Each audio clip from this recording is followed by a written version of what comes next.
It's your boy Pop. We're here live with the Chilove Radio Show at Pop Radio Worldwide, iHeartRadio, Spotify Premium. And we checking in with your lovely quarantine host, Melanie Hogan, doing it the right Zoom way. This is Zoom 4. How you doing, Melanie? I see you got a special guest well, over there. how are you? Wonderful, wonderful. I see you got a guest in the house today.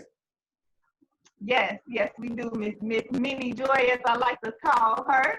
Thank you for joining us today. Hi, everybody. Thank you for having me. Thank you for having me. Anytime. Thank you for joining us.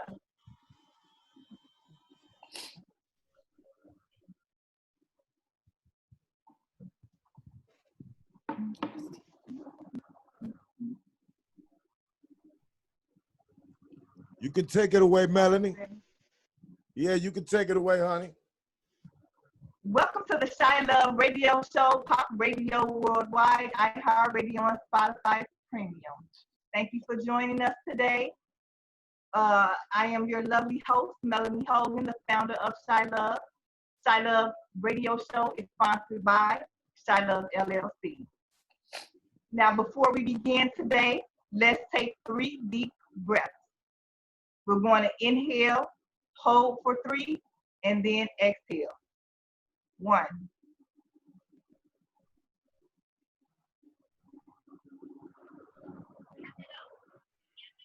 2.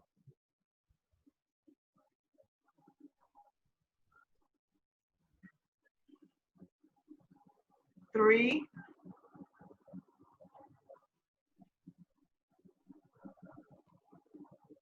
Taking a few deep breaths before starting your task is a great way to refocus and reground yourself. So we're going to start with the update. We're going to discuss that with COVID-19. Illinois recorded another 43 deaths, bringing the total to 5,904. The Illinois Department of Public Health announced an additional 867 people have tested positive for the virus, bringing it to 127,757 total cases.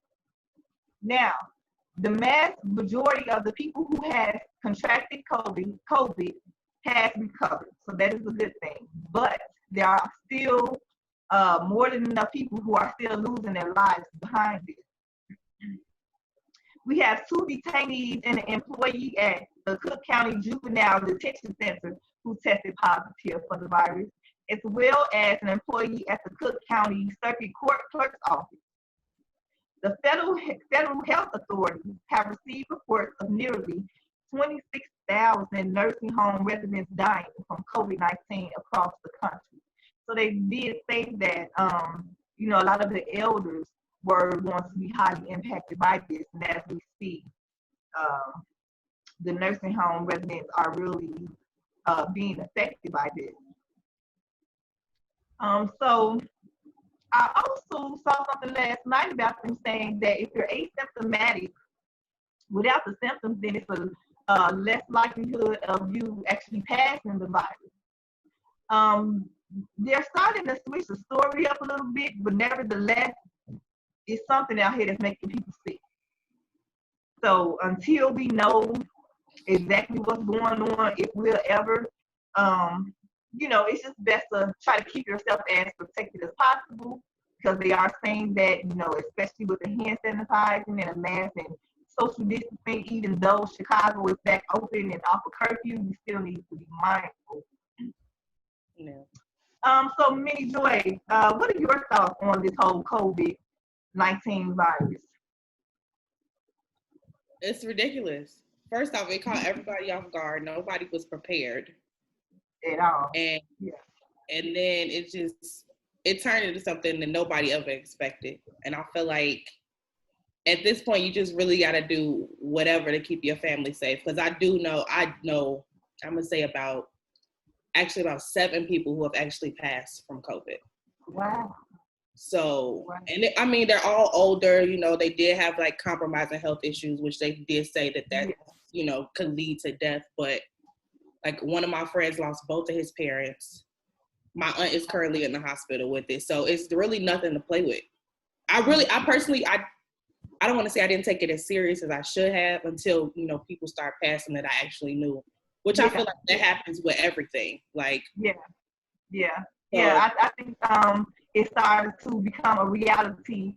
It's a because reality. at first, people were saying, I don't know not one person with COVID, so it's like, okay, I hear what they're saying, and as I put the message out to the government, they have really conditioned us not to trust them a lot of times. So it's like you kind of take that stuff with a grain of salt, and then when you start to hear of people that know people, and then people that you actually know who's saying that they couldn't breathe and lost their smell and taste buds and stuff. It's really ridiculous. And then yes, the elders, but they're saying like 2 people in their 30s has actually died from it. A little girl that was like 18 years old, they said she died. So some of the younger generation are starting to catch it as well.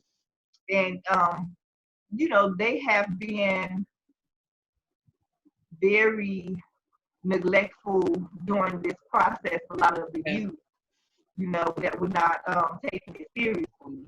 And I know of some parents who was actually talking to their children about it, and letting them know, like, well, your dad has whatever going on with his health, or I have whatever going on with my health, and to be more mindful and considerate.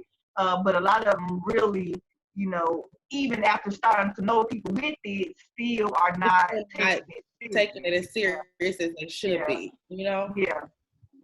And it's like some stuff. 2 of my friends that are actually my age have had it, and they healed from it. They didn't, suffer any dramatic things, but they did have kids, so they actually had to be away from their child for 2 weeks. So even that alone can be detrimental to a person. I couldn't imagine not seeing my child for 2 weeks. Because I had some symptoms, but thankfully, the test came back negative. But that's a blessing. While I was having those symptoms and waiting on the testing results, they had me isolate myself from my children. And that was like, it was very, very hard on me. And then, I have a 4-year-old, so it's like she doesn't understand why she can't be around her mommy. She like, no, when I want mommy, I have mommy, like what's going on now? So, and then I was just praying to God that, I didn't have it, and then me already being in the house with the children, I'm like, don't let me be the reason why my children, are around here, can't breathe and can't taste and so forth. So I was very grateful that the test did come back negative. But it's just, during this time, you get all types of illnesses and stuff that's going on. So it's like you just still have to be mindful and be careful, because if those symptoms erupt at first, they definitely can, start to come back. So, I do find that like the surrounding areas outside of Chicago, they're a little more supportive of their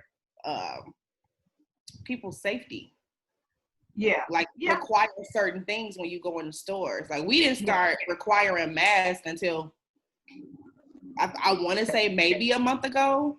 Look, I was going to say that. Oh, why you could not go near a store without a mask. I was you have a mask. I was in a restaurant. I'm not going to put their name out there, but I was in a restaurant, and the lady who took the order, she had on a mask and a glove. The man who was behind, making the food, he had on gloves and he didn't have on a mask. Another lady came in, starting her shift. I thought that she was coming in, so I'm like, okay. Then I saw her start to, deal with without washing her hands and everything. And I'm like, I politely asked her, like, would you like an extra mask? Like, I have one. I got one in my purse for you. And she's like, but I just started working. It's like, yes. But before you start to actually do the work, I need to see you put that mask on. Like, you're trying to eat here. There was, so it's like, a lot of people still aren't being really mindful of it. And, when it's the summertime, when it's sunny outside and it's the summertime, your brain isn't as because we don't get that many summer days in Chicago. The brain So isn't as the people focused, so it's to like enjoy you're it not, the best they even can. thinking. Yeah, you're not even thinking. And we've been locked up in the house for so long, so we're just trying to get out and get some fresh air. Yeah. We're just trying to get out and just. And I feel like now people are getting very lackadaisical with the precautions. Like I can see that I saw somebody with a mask on. Yeah. Like even if it's going to the store, like I still have my mask, but I don't. Yeah, me too. Rarely see people with the mask on now. I guess because the quarantine was over, and then we went through all the riot, and people like, I'm free. I'm free. Yeah. And they just forget about and it is a freedom, especially with that. It's getting hot outside, so that's kind of difficult to be sitting on that mask on your face, but. I said this to my mini joy, as I told the people earlier, but I want you to tell the people, give them a little bit about what you do. Who you are, what you do. Well, my name is Minnie Joy. I currently own a tax business. Yeah. And in recent months, I've been having conversations with my friends about everything that's going on, given the police brutality, and I just want to find something for our people to do that can create solutions.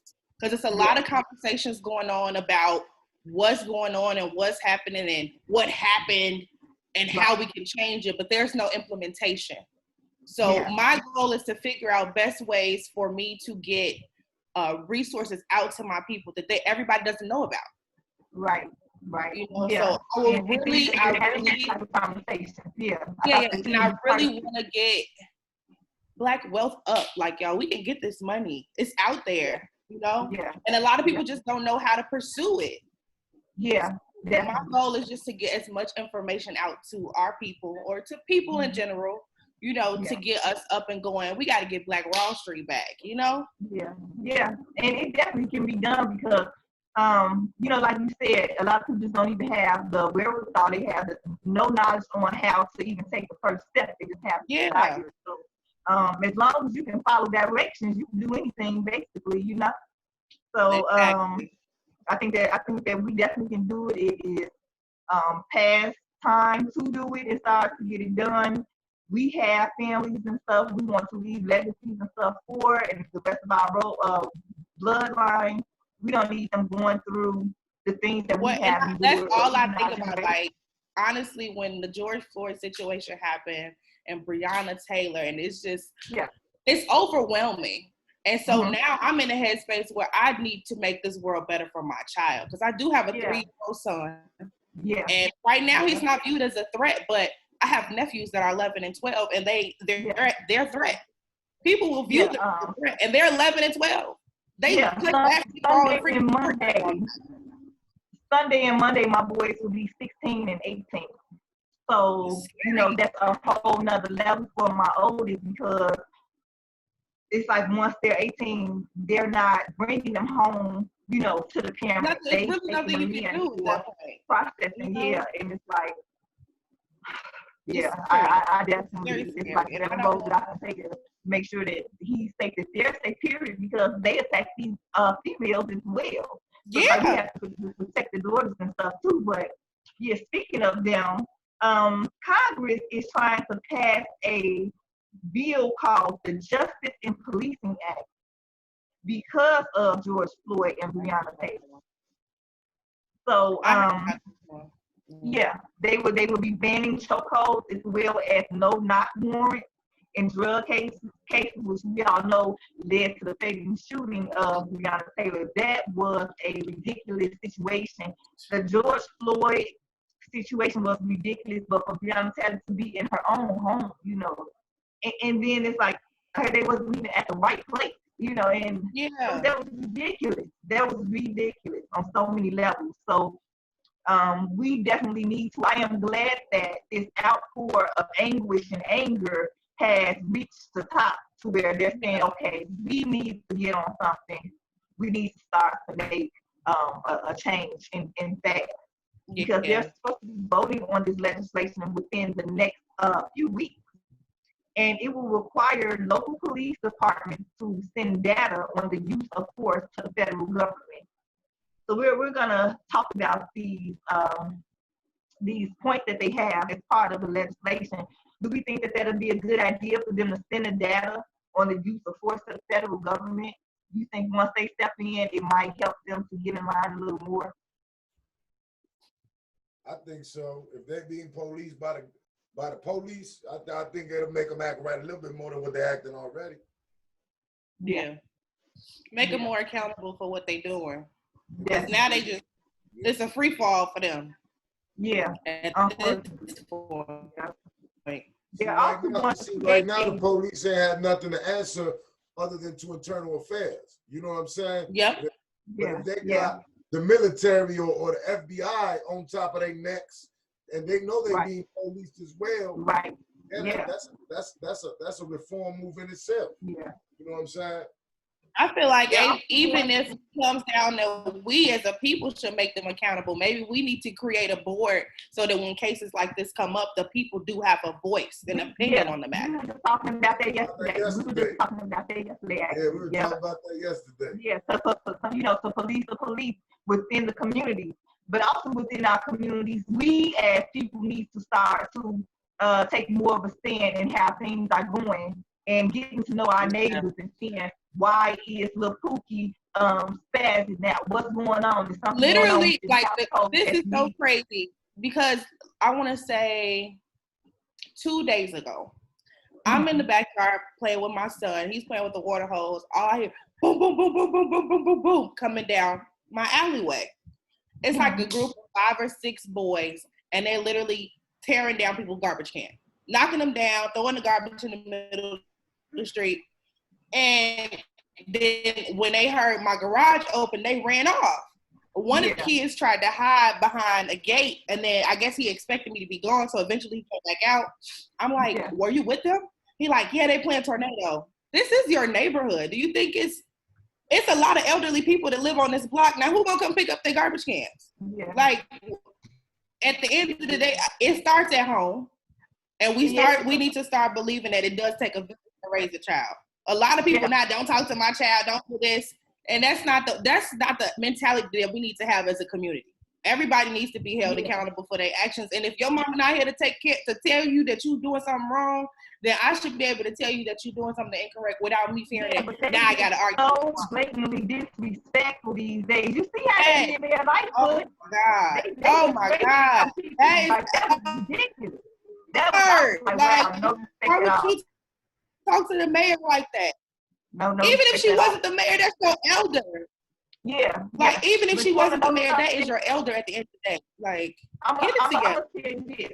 We do need a village, but see, I preach about character a lot because it means so much and people just don't understand. Yeah. When I was younger, I saw adults get children in trouble who did nothing wrong just to show them that my voice is louder than your mother. Yeah. So, when you see so much of that coming out and, kids getting hurt and, the parent is taking the other adult's word over the child's word. See, I wasn't like that with my children. I'm going to hear what the adult has to say, but I'm going to talk to my child. And whatever is not matching up, we can get an understanding. Because we're going to figure out what the problem is. Because either one child is fabricating the story and some of that. Right. But also, I feel like people have to accept that you know your child. Right. You know something that's completely out of character for your child to do. And then you know something that when you get home and your child goes to then you know it's your child. Yeah. So it's just a lot that has, for me, in my opinion anyway, it's a lot that has to start from home. That's not happening. Yeah. I agree. We were just talking about that yesterday. Yep. I agree. And also the state needs to give certain permission rights back. I just don't understand how we have to petition and ask for a right. Yeah. You invoke a right. You declare a right. You should not have to plead for a right. Like, I just don't understand that, but they need to start to give parents more parental leeway with their children.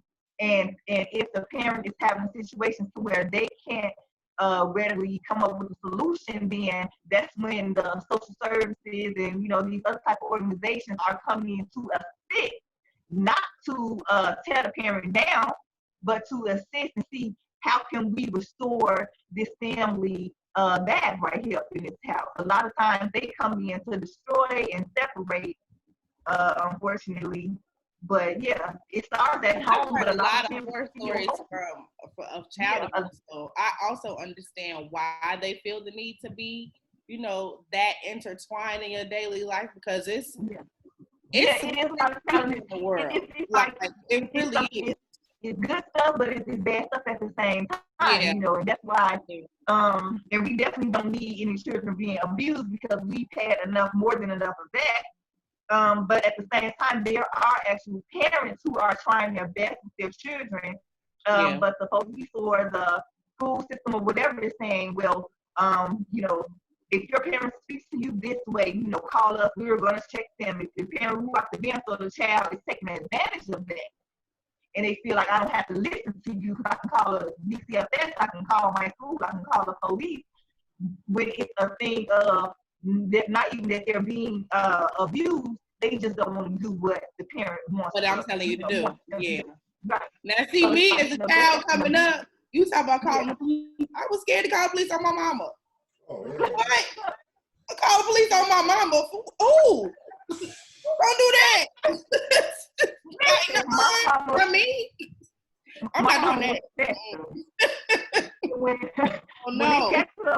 When it got to the point where she like, okay, I'm gonna, that's it.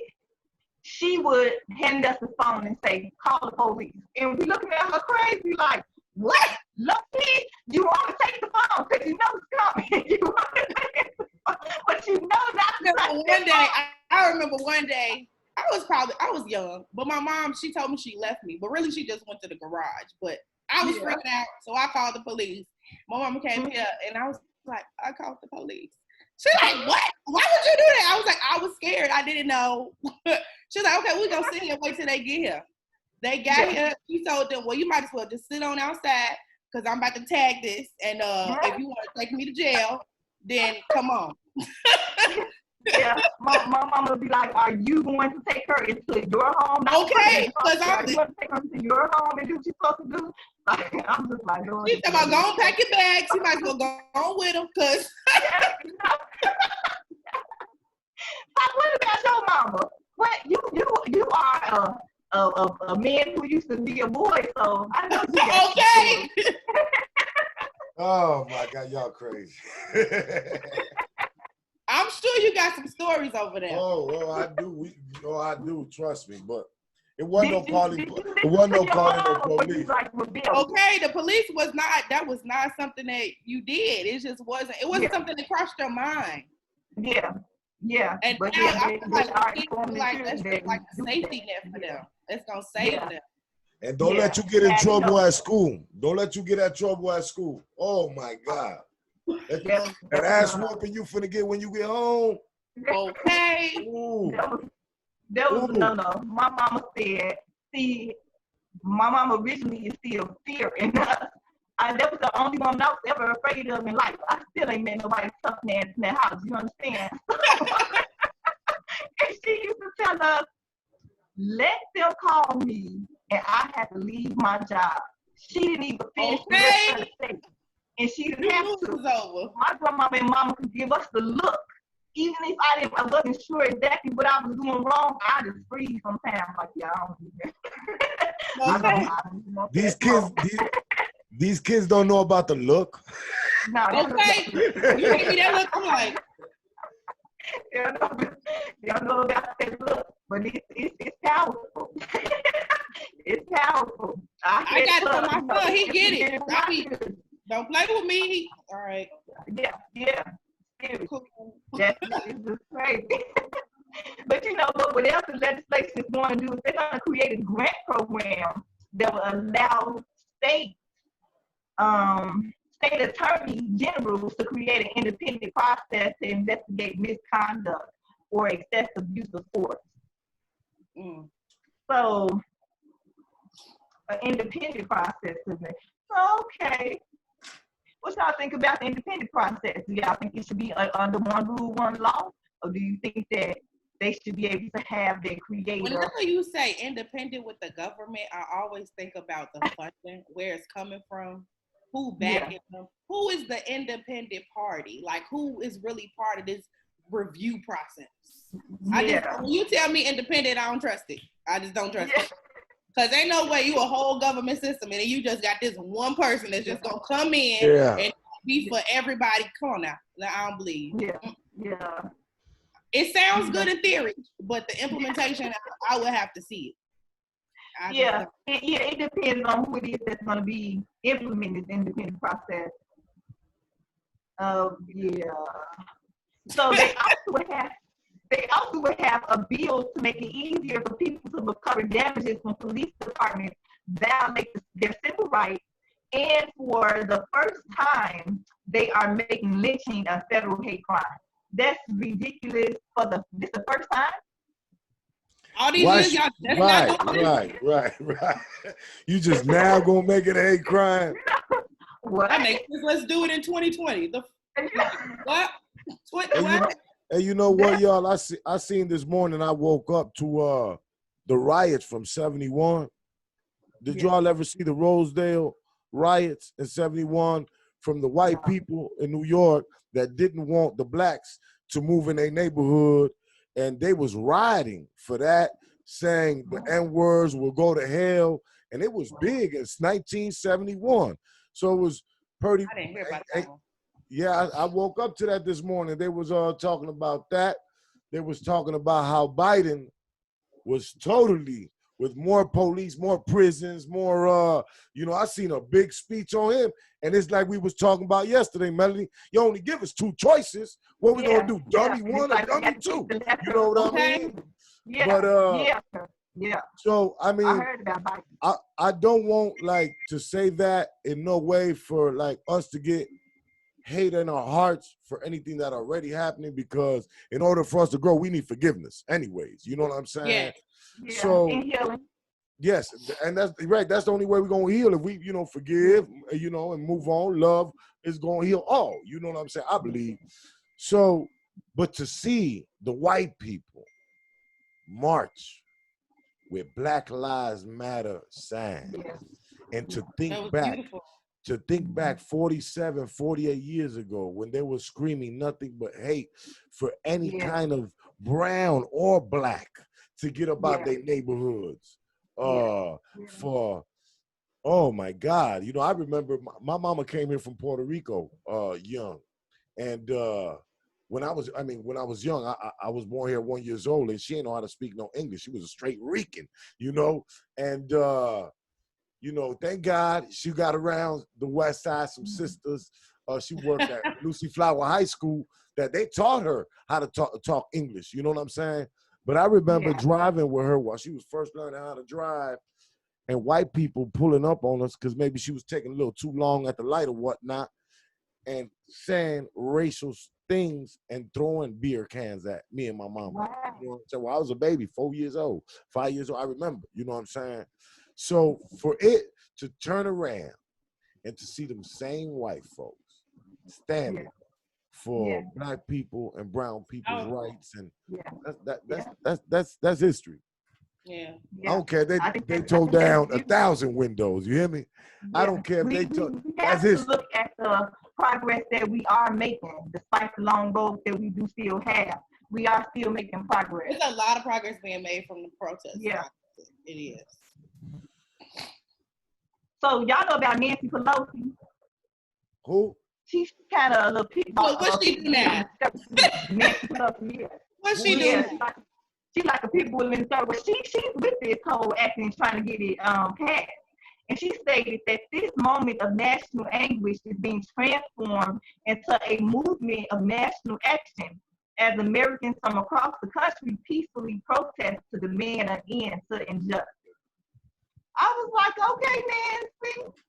Okay. Now, the person who trying to win our vote, we see you. Yes, who steamrolled this whole act was a black woman named Karen Beck. She's with the Congressional Black Caucus. She's the chairwoman from California. And she says that the power of the protest movement across the U.S. will help Congress pass this measure. So for people who say that our voices don't count, apparently they do, because they set the bill in motion and they are bringing our words and our passion and our actions, regarding everything that has happened, to the Congress to say we need this done. So, it's just in a matter of the coming weeks that they're going to start to hold the hearing, do a markup, and vote on it. The Democrats, of course, are optimistic about the bill passing. Hopefully, we won't get too many issues from the Republicans. Melanie, you got Republicans. You got Republicans. You got, what's his name? Romney. Yes. You got Romney marching, talking about Black Lives Matter. So, that's beautiful. You got, wait a minute. You ain't just got him. You got the military in front of the White House getting on their knees with the people protesting. That's beautiful. That's beautiful. You know what I'm saying? So, Trump mad at the military right now. Yeah, well, he actually was a Republican that I was thinking about. Himself. He actually was the Republican that I was thinking about when I said that, because it's like anytime you hear the Democrat's name, he immediately tweets something ignorant. So yeah. So and although some activists have been calling for the defunding of the police departments, as we were discussing yesterday, the bill doesn't shrink police budget, but it would not provide new funding to the police departments to implement the proposed reform. So they're not trying to take any money away from them. They're not trying to add any money as well. So okay, so it's not just dismantling the police and getting rid of the police. It's just we gonna look. Ain't no more money going y'all way. Y'all on punishment. Right. As they should get no more allowance. No more allowance. Y'all on punishment. Y'all get it together. A lot of people don't understand until you hit those pockets. Yeah, that's what happened. Yeah. I like they fired that. Fight it out, but if you touch their money, then now you got their attention. So we got to figure it out. I like they fired that police this morning for in Chicago. Lightfoot stripped him of his badge for flipping off the people while the protest. I'm glad they got rid of him. And they were peacefully protesting. Them the kind of police we really don't need. You know what I'm saying? Yeah. Yep. I do think that all police should go through some type of mental exam before they're given that yesterday. They need a psychological evaluation. Yeah. It got to be like a thorough one, because a lot of people they can perpetrate some on a superficial level, but you have to pull them in some scenarios, or it got to be more than 20 questions. Yeah, some digging, some deep soul diving. And then we'll dig into the answers to those questions. But we right here on Chilove Radio Show, Pop Radio Worldwide, iHeartRadio, and Spotify Premium, and we're talking about the positive changes and impending changes that we are seeing because of people like George Floyd and Breonna Taylor, and not just them. 400 plus years of this has just been going on. And we're still doing this for Sandra Bland. We ain't forget about her. One of my friends, actually, one of my old co-workers, Jamel Robinson, I don't know if you've heard about him. He was actually a bouncer at a club, and he was killed by the police because he was bigger than the other guy, so they just assumed that he was the threat, and they fired, and they shot him, and he died. And this was like 2 years ago, maybe? Yeah, he was the security, he's the security officer? Yeah. Yeah, at the Jamel Robinson. Yeah, I knew Janelle. Yeah, we used to work together at our old job. I knew G. He was an amazing person. Always lighthearted, always had jokes. He was a movement, he was awesome. And just to see that his case has not been solved with no reprimands for the officers is just heartbreaking. You know what? You had a couple brothers protesting for his case a couple days ago. I seen that on the news. Mm-hmm. When they train these police, instead of teaching them that these are savages, although a lot of people refer to themselves as savages, these are savages, these are beasts, these are bad people. It's a difference between a bad person and a person who does bad things. Yeah. we I cannot. think even when it comes to the police using excessive force, if they are scared for their life, you can aim to hurt somebody or to, to just make them back up. You don't have to shoot to kill. Right. That's my problem. Like, why are you directly aiming for someone's back or someone's chest? Or like, it's a law for us. If we are a gun owner, we own guns, and you coming into my house, I have the right to protect my life. But if I shoot above the waist, then that's attempted murder. Yeah. So if how does that law apply to us, but not the police? Right. Also, Melanie. Also, you got to get into like what she was saying earlier, not only these psychological trainings, but just like they got these, what do they call it? Roll call meetings in the morning before they get on their beat. That's just like the military do before they go on their detail. They have roll calls. So when they do these roll calls, you got to understand. You got to take the mindset. No, but you got the training that is already given, they got to break that. You got a drill sergeant or a captain, a lieutenant going straight up in that roll call, telling these officers already on top of this excessive training that they have, which is aggressive, to try. You got a cop that just jumps straight out. He don't even let you say 2-3 words, and you already answering questions. You got your hands behind your back. Just by him saying 2-3 words. You know what I'm saying? These cops are crappy. Huh? I don't like that. I don't like that they make, especially a grown man, get on his knees. So they're setting these deceptions. They're setting these deceptions already of entrapment, and they're already trained to see how they can target us and entrap us and put us in a situation to lose. Yeah. So I'm not saying every officer, but the most. It's the vast majority of them. Yes. About those that this does apply to. But you go to a major city, right here. They have a training program that will be created under the bill that will cover racial bias and duty to intervene, and the measure will require that police officers use deadly force only as a last resort and use de-escalation techniques instead. Now, my thing is, wasn't all that already in the books? This is what they were supposed to be doing. So what you gonna do different to make sure that it's implemented that way? Yeah. Like, that's what I want to know. This everything you just listed is something that y'all was supposed to already be doing. So what you gonna do now? Accountable, then maybe there will be more apt to actually follow the policies that set forth before them.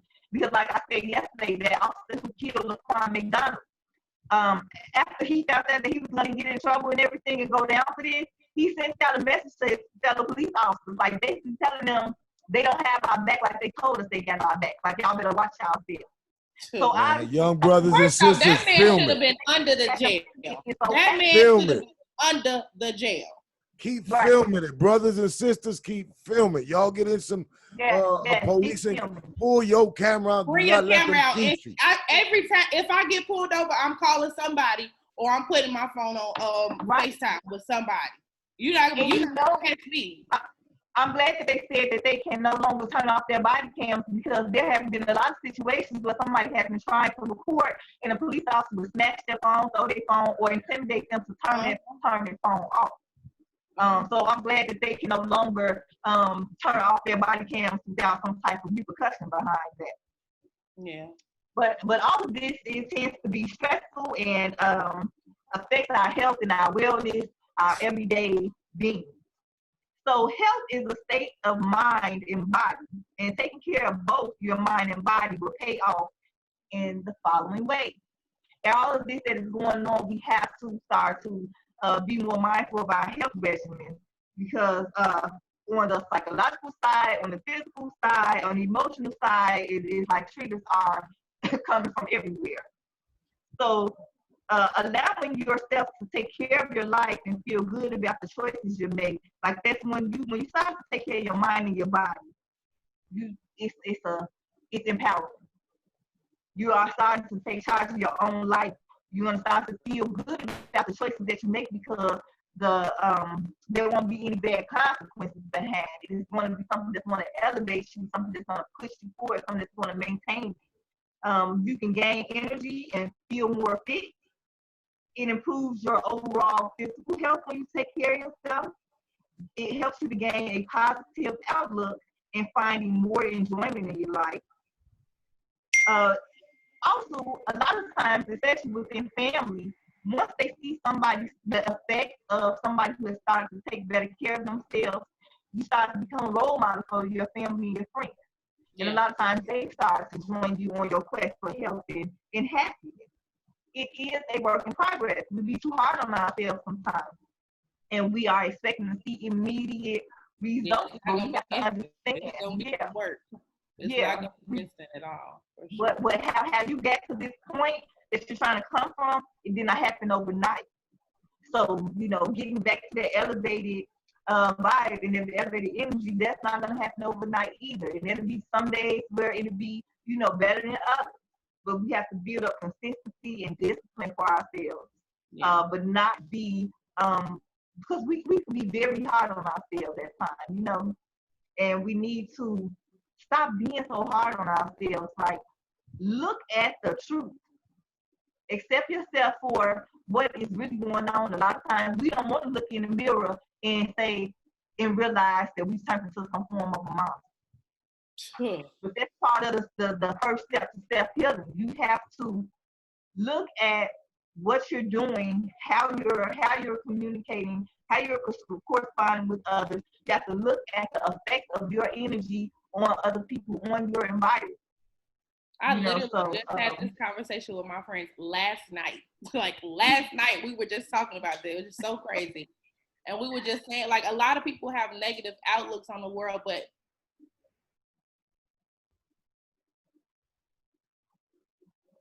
you there, Melanie? Yeah. I think she got a phone call or something real quick. But you were saying, let's see if she pops back in. We live right here on Pop Radio Worldwide, Chilove Radio, Spotify Premium, iHeart Radio. And Melanie's having a great discussion today on Zoom number 4. Get better, Okay. Welcome back. What were we saying? Oh, y'all didn't hear nothing I just said? No, you went out for a minute. You went out for a minute. Oh, man. Well, we were just having a conversation about just mental health and, your work actually being a result of your choices. And a lot of people don't want to be held accountable for the choices they make. They blame it. Well, I do this because XYZ happened to me when I was 7. Yeah. Okay, and now you're 27 and you're still allowing something that happened to you when you were 7 years old dictate how you live your life. At that point, you have to sit back and I need to work this out so I can stop feeling this way or thinking this way or moving this way. Right. So you can get different. But you do have to understand and be considerate of the effects of trauma, depression, and anxiety on the actual brain. Of course. And it changes it. Yeah. So you can't just keep harping on it and saying this is why I am tearing up everything and tearing up everybody because of what happened to me when I was 7 years old. It's like nobody can take that from you that this happened to you. You know what I'm saying? Yeah. We can't take that from a person or just push it to the side like, well, that was so long ago. We need to allow them to speak about what is going on and try to understand. But at the same time, help guide them towards starting to heal themselves, because what we don't realize is that we're giving these people so much power over us. When something has happened to you and it has changed your daily life activities, and you can't formulate it and keep a good relationship, and this is not even on the intimate side, that you see how much power you have given that situation or that person from when you were 7 years old. We need to start. Girl, you preaching today. In that matter. And, I don't know about everybody else, but my man, when I feel like, especially if it's some big shit, and I feel like it took some holding me hostage some type of way. I realized the power that he had in my life. I gotta go, baby. I gotta go. See you. I gotta go. It's like, no, yeah, I do think that even just being Black in America, we all suffer from some form of mental illness. We all do. Yes, and it didn't necessarily have to be like depression or bipolar, but constantly on edge. Yeah. Constantly on edge.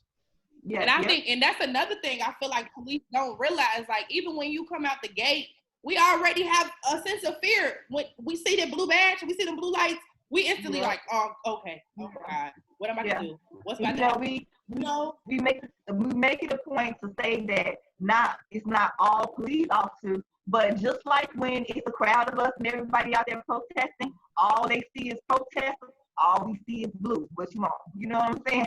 So it's we both a little fearful on both ends. It just so happens that the blue side, y'all got a little more force behind y'all. Right.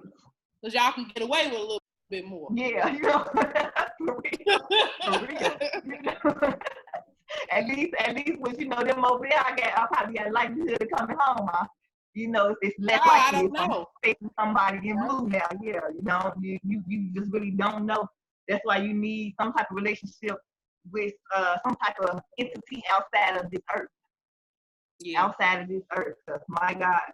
But speaking back on the health choices that we make, we need to start to make more mindful and healthy choices. They say that there are true hunger signals and false hunger signals. I didn't know about that. True hunger signals are hunger pains, gnawing, growling, or rumbling in your stomach, weakness or loss of energy, slight headache or trouble concentrating, and irritability. Now, the false hunger signals are thirst, cravings, emotions, and external cues such as mealtime or social events. Well, okay. Because we were talking about, like, even with depression, sometimes people overly eat, and that's actually a sign of depression. They're having a rough that comfort food. That's actually a sign of depression. So they said to listen to your signals to determine when to eat and how much. Make mindful decisions about eating by paying attention to how you feel, not by the diet rules. We have to start to learn who we are. Know thyself. Know your body. Yes. And it's going to tell you what it is that you're actually, your body is seeking or lacking. So they say don't use those to restrict what, when, and how much. Learn to trust your body. And then also what we eat. Because, babe, I've been trying to be healthy. Yeah. I tried. I tried. I tried. That's all I can do is try, okay? I feel your pain. Just for trying. I'm from Chicago. We got the best food. Okay? The best food. So sometimes I'll be like, well, wait, I gotta go with the salad. I don't want no salad. I want some ham. I understand. Also, and I feel like a lot of people, we shouldn't be drinking milk at all. The milk from the cow, we need to stop drinking. That's nothing but mucus. I get with nothing but mucus. That is ridiculous. Yeah. Okay, and I have asthma and allergies. So honestly, I shouldn't be eating no dairy, but I love cheese. So. I love cheese. I put cheese on everything. I had a Philly cheesesteak yesterday. I'm like, make sure to have that cheese just right. Okay, and make sure it's enough on there. But we really, as a people, though, we got to stop with that milk because that mucus is the nastiest thing. Even with this whole corona thing, that's why I'm telling people, alkaline water is good for starting to, alkaline or neutralize the mucus and stuff up in our bodies. That's there for us on a earthly plane, physical way, and the mucus is there for us in a spiritual form as well. So it's a lot going on with that mucus, but we need to really stop minimizing and get rid of it. But we're going to talk about the resources and the hotline numbers that we have here. This organization called 801 Cares. They have 10 boxes now. It's only 10 boxes of food, but it's filled with bread, milk, fruit, snacks, lunch meat, cheese, peanut butter, jelly, a bottle of wine, and paper towels. You can contact them at eat@eat01mango.com. And they're giving these boxes away? Yes, and they have 10 of them. And they said just contact them. And yeah, you can come and get them, or I don't know how they will tell you if they can deliver or not, or just have to pick up. Stock and Save is also open, 4535 West Armitage. Seeing that we had the repercussions from the protest where the moment of insanity prompted us to tear down our own stuff in our own neighborhood, it might be better to stop and get stuff in stock. Yeah, in stock, in bulk now. So there's a Stock and Save at 4535 North Armitage. Also, if you're thinking of suicide or know someone who is, the National Suicide Prevention Lifeline is 1-800-273-8255. Free legal help for victims of police abuse. Saying that they're going to make it easier to get damages and everything covered now because of the abuse and stuff of the police. You can call them 1-800-529-7374.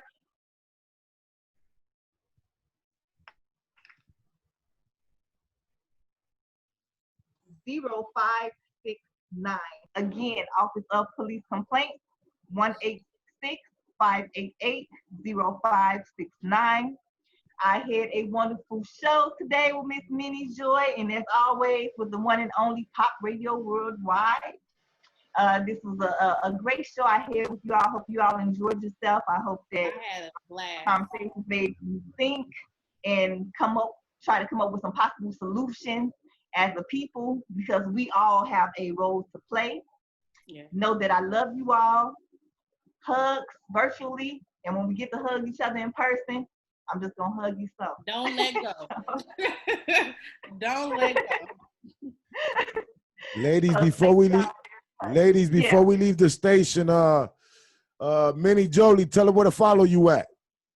Yes. You can follow me on Facebook. It's Joy Wilker. My Instagram is Joy__the_paradox.